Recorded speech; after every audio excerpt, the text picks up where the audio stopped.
Bab ke-10. Pertemuan pertama. POV Tanya. Bagaimana? Pa, apa perusahaan? Papa bisa diselamatkan? Tanyaku setelah Mas Adrian merebahkan tubuhnya di sofa. Mas Adrian menarik nafas panjang lalu menghembuskannya. Tidak bisa. Ma, Papa jual pada sahabat Ronald. Dia sanggup membayarnya. Jadi setidaknya, Papa tidak mengalami kerugian yang lebih besar lagi. Jawabnya. Aku mengangguk dan mendengus lega. Syukurlah, Pa, ucapku. Terlihat dari wajahnya, suamiku itu sangat kelelahan. Ya sudah, Papa masuk ke kamar ayo. Terus langsung mandi, ucapku. Meskipun waktu sudah hampir pukul 11 malam, tetap saja suamiku bau keringat dan harus tetap mandi. Iya, Mama, sayang, ucap Mas Adrian. Membuat hatiku seakan ingin terbang ke atas awan. Dila, sudah pulang? Ma, tanyanya sambil merangkul pundakku berjalan menuju kamar. Sudah dari tadi, Pa, habis perawatan dari salon. Katanya penasaran dengan pria yang mau dijodohkan dengannya. Aku yakin akan jatuh cinta pada pandangan pertama, ucap Mas Adrian. Aku pun mengangguk lega. Oh iya, mereka datang jam berapa? Pa, besok malam pukul 19. Sekalian makan malam bersama. Ma, Papa sudah melihat postingan Dila yang terbaru. Dia posting foto yang sangat indah. Kenangan saat liburan bareng di Swiss. Mama kira hilang foto itu. Ternyata ada di ponsel. Dila, ucapku. Foto bertiga yang Papa tanya tempo hari ya?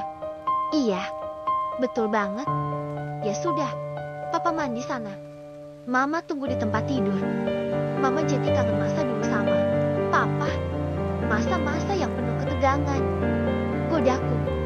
Mas Adrian hanya terdiam kemudian menutup pintu kamar mandi. Sementara aku sambil menunggu suamiku selesai mandi, menyibukkan diri untuk memakai wewangian agar dapat menarik perhatiannya. Siapa sangka, meski sudah memiliki putri yang hampir menginjak usia 20 tahun, aku dan Mas Adrian masih terlihat muda. Tentu karena kami memiliki uang. Berbeda dengan Lirna yang terlihat kusam dan lusuh. Aku kira setelah pergi cukup lama, dia seperti perempuan dalam cerita. Ketika muncul kembali, berpenampilan rapi, cantik, dan sukses hingga mampu membuat suami menyesali perbuatannya. Ternyata itu hanya ada dalam sebuah cerita. Faktanya, Lirna justru sebaliknya. Mas Adrian juga tidak pernah membahas tentangnya. Mana sumpah serapah Mbak Lirna dulu. Tidak ada yang benar tuh. Dan untuk kamu, Tanya, aku berdoa sesuatu hal yang baik untukmu. Percayalah, segala sesuatu yang kau tanam akan mendapatkan balasan. Tidak sekarang, tapi bisa di masa yang akan datang. Kalian bersenang-senanglah dan nikmati hidup bahagia di atas penderitaanku. Masih terngiang di benakku doanya saat itu. Ternyata, balasan untukku adalah semakin membuat kami sukses.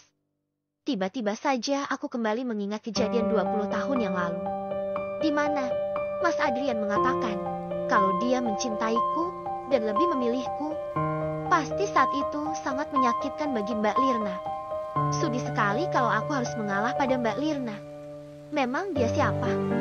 Dia hanya orang lain yang tidak ada hubungan darah denganku. Kebetulan saja ayahnya menikahi ibuku. Kasihan, ibu dan anak harus bernasib sama. Jangan-jangan Lara akan merasakan hal yang sama seperti nenek dan ibunya. Wah, Mama sudah siap saja, ucap Mas Adrian sambil menepuk pundakku. Aku tersentak karena tengah sibuk memikirkan mantan istri sekaligus orang yang menganggap diri sebagai kakakku dulu. Iya, dong. Kalau untuk Papa, Mama selalu siap.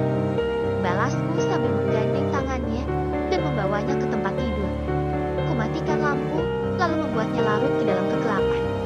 Kubuat dirinya merasa nyaman dan hangat, supaya tidak ada celah sedikit pun untuk dirinya memikirkan Lirna. Pokoknya, Mas Adrian akan kubuat merupakan anak dan mantan istrinya. Dengan apa? Dengan kasih sayang tentunya. Kusibukkan pikirannya agar dia tidak memiliki waktu untuk memikirkan Lirna dan putrinya. Hah, terdengar suara yang menunjukkan suatu kepuasan dari mulutnya. Aku pun tersenyum dan mengecup keningnya. Selepas itu, tidak terdengar suara apapun lagi. Mas Adrian telah tertidur. Sebab suasana kamar sangat gelap. Sehingga membuatku tidak dapat lagi melihatnya. Mataku mulai mengantuk, lalu kulingkarkan tangan di atas perutnya. Hingga tak sadar, aku pun mulai terlelap sedikit demi sedikit. Pagi ini masuk hari libur. Kami pun bangun lebih siang karena tidak ada rutinitas ke kantor. Meski begitu, aku tetap bangun lebih awal dari mereka untuk menyiapkan sarapan. Biarpun ada pembantu di rumah ini, untuk urusan masak-memasak tidak kuserahkan pada siapapun. Aku hanya ingin mereka memakan makanan yang sehat. Aroma nasi goreng seafood buatanku begitu menggoda. Sudah pasti sebentar lagi suami dan anakku akan datang ke meja makan. Selamat pagi, Mama. Sapa Dila sambil mencium pipiku. Tak lama, Mas Adrian pun datang dan melakukan hal yang sama. Bahagia sekali bukan? Keduanya langsung menarik kursi dan duduk. Mengambil piring dan sendok, lalu menyendok dengan semangat nasi goreng buatanku. Wanginya bikin perut Dila keloncongan. Ucap Dila sambil memasukkan sesuap nasi goreng ke mulutnya. Papanya hanya tersenyum sambil mengacak lembut rambut putriku. Bahagianya aku memiliki kalian. Meski ada sedikit rasa bersalah dalam diriku pada seseorang. Iya, aku merasa bersalah pada Mbak Lirna. Tapi kusimpan rapat perasaan bersalah itu di dalam hatiku. Dan menggantinya dengan perasaan sangat membencinya. Kuterapkan dalam pikiran kalau aku tidak bersalah. Tapi salah dia sendiri kenapa memilih untuk meninggalkan Mas Adrian. Bukankah aku sudah menawarkan diri sebagai istri keduanya? Tetap saja dia bersikeras memberi pilihan. Untung saja Mas Adrian memilihku. Sekarang, Mas Adrian hanya milik aku dan Dila. Lirna dan anaknya sudah tidak memiliki hak apapun. Mereka juga tidak boleh mengganggu kebahagiaan rumah tanggaku. Deal. Selesai makan. Kita seharian ini perawatan salon di rumah. Mama sudah panggil dokter Adam dan asistennya ke rumah ini. Termasuk, Papa juga perawatan. Ucapku melirik pada keduanya. Dokter Adam masih menduda. Ma, tanya suamiku. Kenapa? Mau dijodohkan sama Dila? Godaku. Ih, Mama apaan sih?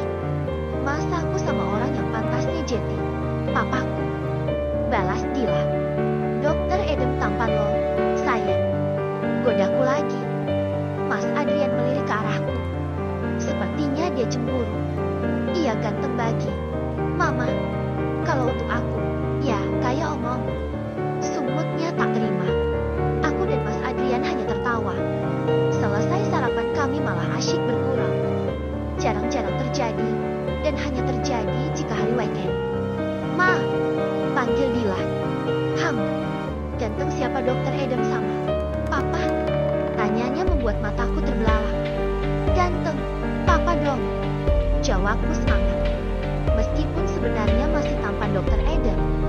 Tidak apa-apalah memuji suami. Toh pahala juga yang kita dapat. Jelas Papa ganteng. Orang Papa suka jadi rebutan para gadis. Sahut Mas Adrian bangga. Kami pun melempar senyum bersama.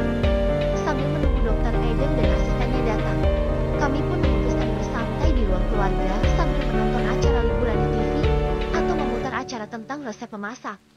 Aku paling suka itu karena bisa mempraktekannya. Begitupun dengan Mas Adrian dan Dila. Mereka akan segera memintaku untuk membuatkan masakan yang sama jika mereka menyukai dan penasaran rasanya. Tepat pukul 13, Dr. Adam dan asistennya tiba. Kami pun mulai melakukan serangkaian khusus perawatan kulit wajah dan tubuh hari ini. Untuk wajah menjadi urusan Dr. Adam. Sementara untuk lulur dan yang lain dilakukan oleh kedua asistennya. Entah asisten atau pengawal aku tidak tahu. Yang jelas mereka perempuan dan sangat lihai. Mas Adrian terlihat memejamkan mata ketika asisten Dr. Adam memijat-mijat kepalanya. Mungkin ia mencoba merilekskan pikiran yang membuat kepala penat. Kami menikmati secara santai seluruh perawatan ini.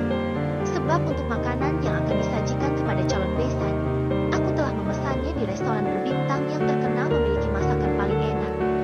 Terkecuali puding. Aku telah membuatkannya spesial untuk menyambut kedatangan mereka malam nanti. Pokoknya, Dila harus terlihat seperti seorang putri atau bidadari. Teofelinga. Ini bukan lagi musim perjodohan seperti zaman Siti Nurbaya dan Datuk Maringgikan. Pak, tanyaku pada papa yang terus memaksa untuk menikah dengan gadis pilihannya. Dia itu pintar, cantik, masih muda. Tahu kamu, dia juga memimpin perusahaan ayahnya. Gadis seperti itulah yang seimbang dan cocok dengan kamu. Dia bisa menimbangi kamu, atau bahkan menjadi sekretarismu nanti. Diberi pasangan yang cocok malah menolak. Kesal papa. Bagaimana mungkin aku dapat menerima perjodohan ini kalau aku pun tertarik pada seorang gadis sederhana penjual pecel ayam itu. Selama 28 tahun usiaku, tidak pernah sedikit pun aku memiliki ketertarikan pada gadis lain. Baru kali ini, dan itu pada seorang gadis penjual pecel ayam. Kamu itu laki-laki normal kan? Lingga, belum pernah papa melihatmu berhubungan dengan seorang gadis manapun. Sembarangan memang papa. Jelas aku normal. Buktinya aku mengagumi si gadis penjual pecel ayam itu. Tahu kamu, belum saja kamu melihatnya. Kalau sudah melihat, papa yakin kamu akan langsung jatuh hati padanya. Gadis itu, selain pintar juga sangat manis. Kamu mau lihat fotonya? Tanya papa. Mau, Pak. Jawabku yang memang penasaran seperti apa rupa gadis itu. Sehingga membuat papa terus memujinya. Ini, papa menunjukkan foto gadis itu di ponselnya. Mataku membulat tak percaya. Dia perempuan yang mampu menarik perhatianku. Ya, si gadis pecel ayam itu ternyata yang mau dijodohkan denganku. Lalu untuk apa dia berjualan pecel ayam kalau dia itu pemimpin perusahaan? Aneh. Lingga, jangan banyak berpikir mau atau tidak. Tanya papa dengan nada yang meninggi. Dia pemimpin perusahaan. Tapi kenapa jualan pecel ayam di depan kantor? Lingga, Pak, jangan sembarangan kamu. Mana ada anak Pak Adrian berjualan pecel ayam? Sentak papa. Emang ngaco. Lingga, konslet kayaknya, Pak. Sambar Kak Adi yang baru saja muncul dengan mama. Lingga, tidak ada penolakan ya. Kamu harus menerima perjodohan dengan anak Pak Adrian. Kami sudah memutuskan kalau kamu pasti mau menerima anaknya. Jangan buat malu mama dan papa di depan Pak Adrian. Karena mama dan papa yang meminta perjodohan ini. Imbuh mama tegas. Aku juga tidak ingin menolak perjodohan ini. Sebab gadis yang ada di foto itu memang gadis yang aku inginkan. Malam pun tiba. Kami sekeluarga pun bersama-sama datang ke rumah Pak Adrian. Penampilan kami begitu rapi seperti hendak bertamu untuk acara lamaran. Tapi memang ini lamaran. Buktinya papa sudah memberiku sepasang cincin berlian yang sangat indah. Aku, Kak Adi dan papa menggunakan jas, sementara mama gaun berwarna hitam yang nampak indah dikenakannya. Pak, Adi aja yang bawa mobil. Pintanya. Papa pun memberikan kuncinya pada Kak Adi. Mama dan papa duduk di belakang. Aku dan Kak Adi di depan. Sepanjang perjalanan, aku hanya terdiam memikirkan gadis pecel ayam yang akan dijodohkan denganku. Masalahnya yang membuatku berpikir, baru kemarin aku melihatnya berjualan pecel ayam. Tapi kenapa tiba-tiba dia pemimpin perusahaan? Setengah jam berlalu, kami pun tiba di rumah besar milik keluarga Adrian. Di depan pintu, bahkan sudah berdiri 3 orang yang datang dan gadis bergaun merah itu. Sangat cantik. Iya, betul. Gadis yang memakai gaun merah itu si gadis pecel ayam. Apa jangan-jangan memiliki usaha pecel ayam juga? Jadi kebetulan pas dia berada di situ. Ah, tapi entahlah. Setelah ketiga orang itu menyambut kedatangan kami pun dipersilahkan untuk masuk. Di meja ruang tamu, sudah tersedia aneka minuman dan juga irisan kue bolu. Mungkin mereka memang sudah mempersiapkan penyambutan kedatangan keluarga kami. Gadis bergaun merah itu malu-malu menatap wajahku. Setelah berjabat tangan kami pun duduk dan mulai berbincang. Para orang tua asyik berbincang, sementara aku dan gadis itu masih terdiam. Kalian belum kenalan kan? Tanya mama gadis itu yang menyebut dirinya bernama Tanya saat berjabat tangan tadi. Aku pun segera mengulurkan tangan. Lingga, ucapku. Tila, balasnya sambil menyambut uluran tanganku. Lama kami berbincang hingga selesai makan malam. Akhirnya sebuah pertanyaan dilontarkan oleh orang tuaku dan orang tua Dila. Bagaimana? Nak Lingga, apa kamu mau dijodohkan dengan Dila anak kami? Tanya Pak Adrian. Kamu jangan sampai menolak perjodohan ini. Awas kalau kamu sampai menolaknya. Aku teringat akan ancaman mama selepas makan malam tadi. Siapa yang akan menolaknya? Memang aku juga menyukai gadis itu. Jangan bengong. Kalau kamu nggak mau, buat kakak, bisik Kak Adi. Saya bersedia. Jawabku mantap. Semua orang pun mengulas tersenyum. Alhamdulillah, ucap Tante Tanya. Dan kamu, Dila, apa kamu mau dijodohkan dengan anak kami? Lingga, tanya Papa. Saya bersedia, Om. Jawab Dila mantap sambil menatap tajam mataku dan mengulas senyum manisnya. Akhirnya, cincin yang aku bawa pun kupasangkan di jari manis Dila. Begitupun dengannya. Ia juga memakaikan cincin di jari manisku. Mama dan Papa serta orang tua Dila mengabadikan momen ini dengan mengambil gambar kami di ponsel. Kalau begitu, percepat saja acara pernikahannya. Supaya mereka juga cepat menjadi pasangan halal. Jangan terlalu lama, takut terjadi sesuatu yang tidak diinginkan. Ujar Tante Tanya. Bulan depan saja, pas awal bulan kita adakan pernikahan mereka. Bagaimana? Tanya Mama. Sebab kita harus mempersiapkan semuanya juga. Cetak undangan, gedung pernikahan, dan persiapan lainnya. Mereka juga harus mencari baju pernikahan, bukan? Ujar Mama melanjutkan. Setuju. Kalau begitu acara pernikahan Dila dan Lingga dilaksanakan awal bulan depan. Ini harus menjadi pesta pernikahan termewah di kota ini. Lanjut Pak Adrian. Aku dan Dila pun saling memandang kemudian tersenyum.